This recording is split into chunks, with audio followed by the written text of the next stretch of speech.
Olá, assinantes do Panorama Farmacêutico, eu sou o Leandro Luiz e a gente está em mais uma edição do Panorama Talks, nosso programa dedicado ao mercado de medicamentos de especialidades.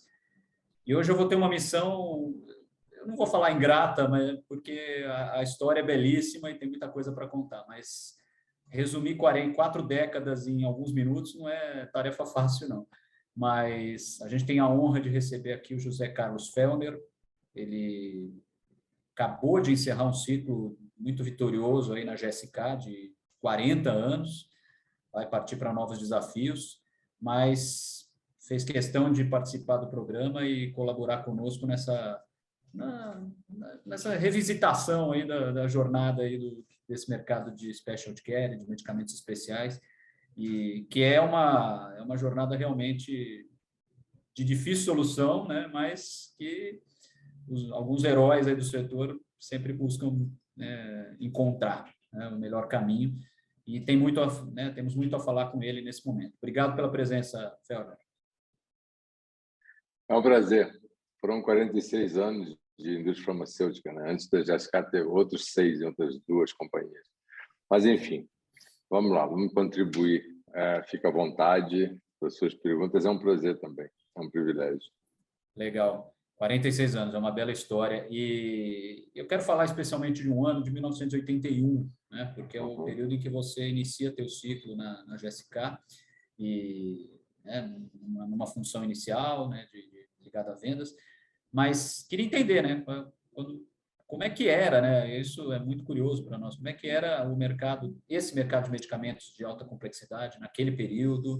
Me fala um pouquinho de como a indústria farmacêutica estava desenvolvida naquele momento. Bom, Leandro, então, eu comecei, como eu te falei, 46 anos atrás, numa companhia como representante normal. E aí me especializei no que na época não tinha um nome de acesso, nem havia nomenclatura de especialidade, mas era o mercado hospitalar. Então, o acesso se dava pelas estruturas hospitalares. Então, nós tínhamos, como, por exemplo, a estrutura hospitalar pública do Estado, era o antigo INPS, NAMPS. As compras eram centralizadas de forma nacional. Os medicamentos eram controlados, nós não tínhamos genéricos, né? E os preços eram controlados. Me lembro que, naquela época, o preço médio por unidade da indústria farmacêutica aqui no Brasil era de 89 centavos de dólar. Isso é uma outra história, por que eu guardei esse número? Para você ter uma ideia. Então, as compras eram centralizadas, o foco era na atenção primária, no saneamento, na recuperação da saúde ou evolução da saúde da população via saneamento, prevenção. O Programa Nacional de Vacinas foi estabelecido na década de 70, e o outro programa, que é o segundo que nós temos, enorme, é o Programa Nacional contra a AIDS, na década de 80. Então, nós tínhamos aí, para resumir, nós tínhamos um sistema privado baseado em desembolso, nós tínhamos sistema público beneficente, então nós tínhamos as beneficências portuguesas, nós tínhamos as redes das Santas Casas, tínhamos os ambulatórios, né? E o foco era na atenção primária à saúde. Então, todos esses medicamentos que a gente chama de primary care, né? Todos esses medicamentos eram o foco da época, né? Alta complexidade, alto custo, oncologia, doenças raras. Quando isso era tratado, era numa outra dinâmica. Muitas vezes só para aqueles que podiam pagar mesmo, da elite socioeconômica, que era comum irem se tratar no exterior, tentar se tratar no exterior. Então, esse era o panorama naquela época. E a gente hoje ainda, né, discute acesso, judicialização, entre outros aspectos, né? Quer dizer, algumas coisas obviamente mudaram, outras nem tanto, né? Mas o Fellner, obviamente eu quero saber também sobre como funcionava a dinâmica de relacionamento com o poder público, e a gente pode fazer um resgate comparando 81 com 2001, quando você é um dos responsáveis pela formação da unidade de negócio de vacinas da GSK. Mas é importante para nós entender como é que era a dinâmica de relacionamento com governos naquele momento, com o sistema de saúde pública. Década de 80, o governo adquiria basicamente através de licitações centralizadas, né? se eu me lembro da sigla, era SEMI, em Brasília, então, eram licitações nacionais desses medicamentos de primary care, então tinha todo esse ecossistema que eu descrevi. O relacionamento com o governo se dava de duas formas, né? Uma muito incipiente ainda, das quais a GSK foi pioneira, e eu estou aí muito antes da criação da unidade de negócio de vacina. Então, mas eu já entro nela, que são as colaborações, a transferência de tecnologia, trazendo inovação de vacinas e medicamentos que já eram começando a ficar complexos e caros para o acesso público. Mas o outro tipo de relacionamento era um relacionamento, vamos dizer, comercial. Através da licitação, havia uma lista de produtos essenciais para o antigo INPS e NAMPS. Nós tínhamos a Previdência, né, e a Assistência Social. Naquela época, foi evoluindo o modelo, nossa Constituinte, discutindo. Em 88, a gente teve a formalização do Sistema Universal da Saúde. Aí muda muita coisa de 88 em diante. Depois, em 81, era isso. Nós já tínhamos, então, em 85, tivemos o primeiro acordo com a Fiocruz, um acordo, uma aliança estratégica para a produção local da polioral do Zé Gotinha, aquela gotinha da polio.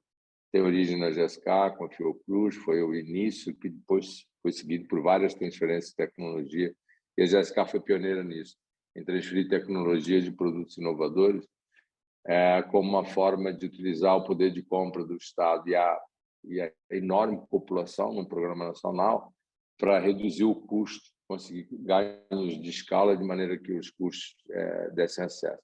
Mas a relação era muito, eu diria, simples, ou simplista, né? Aí, a partir de 88, com a formalização da saúde para todo, direito do cidadão, dever do Estado, aí entramos num outro modelo muito mais complexo, mas com muito mais oportunidades também para a saúde pública do brasileiro. Você diria fazendo... e a gente está falando também de um período de evolução com a criação da Anvisa, os próprios genéricos, né, surgindo no mercado, quer dizer, você tem um contexto setorial que também é favorável a essas oportunidades, né? E hoje, né, passados 46 anos, o que você vê de fato que evoluiu no papel da indústria farmacêutica nesse ecossistema e o que você acha que pode e deve melhorar daqui para frente? Eu acho que nós temos no Brasil hoje, o Brasil hoje uma plataforma de colaboração, mas principalmente uma plataforma de discussão bastante ampla, né? E é uma discussão na tentativa de se achar um modelo que é bastante complexo. As companhias farmacêuticas, de um lado, multinacionais, mas temos também as nacionais, que também começam a produzir inovação. Temos os produtores públicos, que, além de receberem transferências de tecnologia, conhecimento, também começam, já alguns geram bastante inovação. Os dois da ponta são aí a Fiocruz e Butantan, mas temos outros, como FUNED, LAFEP, etc. Então, temos aí agora, vamos dizer que temos um tripartite, né? Temos aí, quando eu digo as empresas nacionais, que produzem ou não genéricos, mas temos aí um desafio enorme agora. Temos as associações, né? Temos a Sindusfarma, temos a Interfarma, e temos aí uma plataforma de discussão para uma solução que é bastante complexa, que a gente não chegou lá, mas a gente pode falar um pouco mais disso.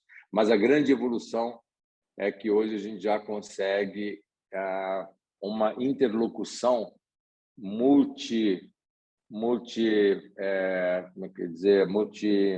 multifaz. Então, nós temos a Anvisa hoje bastante permeável à discussão, seja para desenho de protocolos, seja para tratar inovação, regulação de tudo isso, o que é label, in-label, off-label. Nós temos o Ministério da Saúde também, o Executivo, temos diversas comissões de saúde no Congresso, temos o Senado também interessado.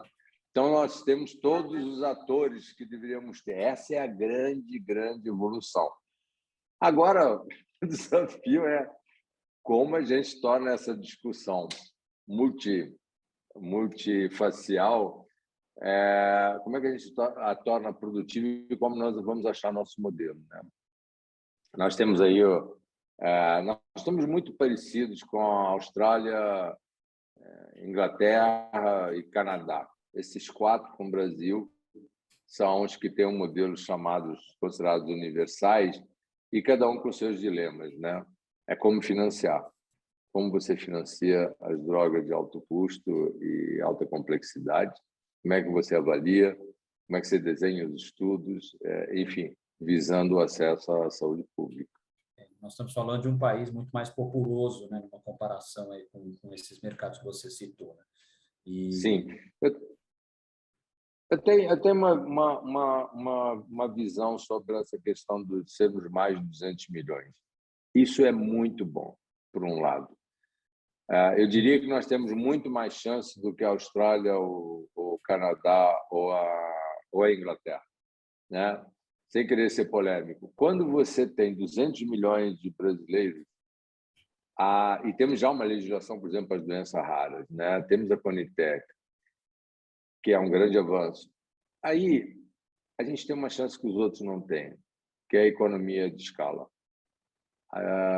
Mas é claro que as indústrias farmacêuticas, geradoras dessas inovações, que cada vez são mais caras, é impossível pagar para todos que precisam no ambiente público.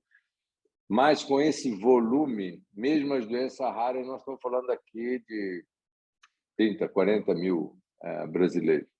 Isso é muito, né? Os países não chegam a isso.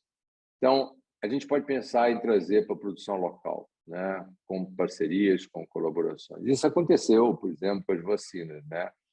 Em 2000, eu formei a unidade de negócio de vacina da GSK, mas eu já estava envolvido com vacinas desde a década de 90. Então, eu era diretor comercial, fui bastante jovem nessa década. Os diretores multinacionais normalmente eram senhores, de cabeça grisalha. E era um mercado essencialmente para quem podia pagar. O resto era lá nas licitações centralizadas. Então, a gente começou a trazer várias vacinas inovadoras. Algumas nem passaram para o mercado privado, né? Eram inovações de custo altíssimo, pesquisas caras. Só foi possível trazer nessas colaborações que a gente teve com a Fiocruz, temos com o Butantan, temos com a FUNEDS também, para a produção local, por causa do volume. Então, não dá para continuar com o modelo atual, né? Nós temos que desenvolver levando em conta tudo que temos de positivo. E temos mais coisas positivas do que negativas, né? Mas nós temos que nacionalizar um pouquinho o modelo que, às vezes, a multinacional traz, empacotado, e temos que criar um modelo nosso. Nós temos vários pontos legais para nos inspirarmos na NIH da Inglaterra, do Reino Unido, né? Temos do Canadá, da Austrália. Há coisas muito interessantes ali. Entre elas, temos que ter a coragem de discutir copagamento, né, Leandro? Temos que discutir copagamento. Temos que discutir, enfim, essa judicialização está paralisando a máquina, né? O público tem um custo enorme, consome recurso do Estado. Assunto que está na mesa e é inevitável, né? E eu ia te É perguntar justamente inevitável. o que, né? Eu ia te perguntar justamente o que esperar dos próximos 46 anos, é uma pergunta ousada, mas acho que você já falou de discussões necessárias que o Brasil precisa travar para realmente esse mercado se desenvolver e desenrolar da melhor forma. E como você comentou, né? Ter uma população grande não é um obstáculo, pelo contrário, pode ser uma oportunidade. Não. Pode ser uma oportunidade, Leandro, inclusive para trazermos mais estudos clínicos. O Brasil tem algo que os outros 4 países considerados mais evoluídos em acesso público não têm. 2 características, né? As outras temos iguais, mas 2 são ímpares. Uma, o número da população, como eu falei, a gente pode olhar para a economia de escala. E a outra, a diversidade genética que nós temos no Brasil. Nós temos aqui representadas todos os tipos de seres humanos que são conhecidos, todas as matrizes genéticas. O que significa? Significa que nós somos com todo respeito, entre aspas, nós somos uma Disneylândia quando você vai desenhar protocolos de estudos clínicos, por exemplo. A gente deveria estar mirando nisso e estimular, porque com o uso em massa em estudos clínicos aqui, nós podemos usar a oportunidade do uso compassionado, né, em que você inclui paciente, aí já reduz também o custo do Estado.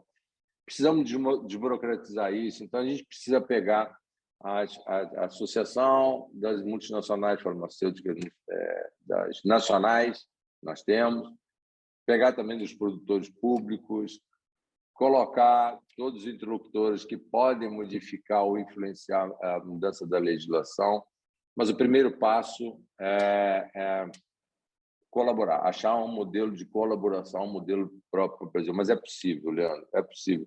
Eu sou bastante otimista, mas hoje nós estamos em um impasse.